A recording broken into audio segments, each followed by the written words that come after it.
நானே அவர்கிட்ட போய் கேட்டிருக்கேன். இந்த மாதிரிலாம் வந்து தப்பு தப்பா சொல்றாங்களே, இதெல்லாம் நீங்க எதுவும் நினைக்க மாட்டீங்களான்னு கேட்டதுக்கு அவர் என்ன தெரியுமா சொன்னாரு?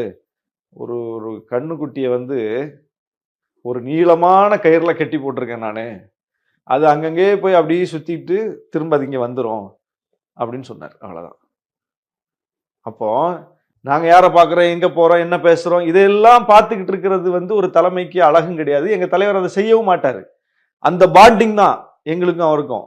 ஏன்னா நாங்க கொள்கையில உறுதியானவர்கள்னு அவருக்கு தெரியும். கருத்துல கரெக்டா இருப்பாங்க. எந்த இடத்துலயும் கட்சியை விட்டு கொடுக்க மாட்டாங்க. எந்த இடத்துலயும் தலைமையை விட்டு கொடுக்க மாட்டாங்க. அவங்க பேசினா கட்சிக்காக தான் பேசுவாங்க. நம்ம கூட்டணிக்கா பேசுறோம், அதனால அவங்களும் கூட்டணிக்கா பேசுறாங்க. நம்ம கலைஞரை பத்தி ஒரு மதிப்பீடு வைக்கிறோம், அவங்களும் கலைஞரை பத்தி அதே மதிப்பீட வைக்கிறாங்க. அவ்வளவுதானே? கலைஞரை பற்றிய மதிப்பீட்டை எங்கள் தலைவர் வச்சது தான் நாங்க வைக்கிறோம். அவர் சொல்லாத ஏதோ நாங்க சொல்லிட்டோம். இப்போ இந்த மாதிரி கேட்கறாங்கல்ல, இவங்க தலைவர்கள் வந்து ஸ்டாலினா திருமாவான்னு சந்தேகமா இருக்குன்னு கேட்கிறாருல, நான் என்ன சொல்றேன், உண்மையிலேயே ஒருத்தர் அப்படி பேசியிருக்கார். உதயநிதி ஸ்டாலின் அவர்கள் திமுகவுடைய அடுத்த தலைமை என்று பார்க்கப்படக்கூடியவர் எங்க தலைவரை பார்த்து இவர் எங்களுடைய ஆசான், இவர் என்னுடைய வழிகாட்டின்னு பேசியிருக்கார். இப்ப இதை எடுத்து நீங்க கேட்கலாம்ல, என்னங்க உங்க வழிகாட்டி வந்து ஸ்டாலினா திருமாவா, உங்க ஆசான் கலைஞரா திருமாவா அப்படின்னு நீங்க கேட்டு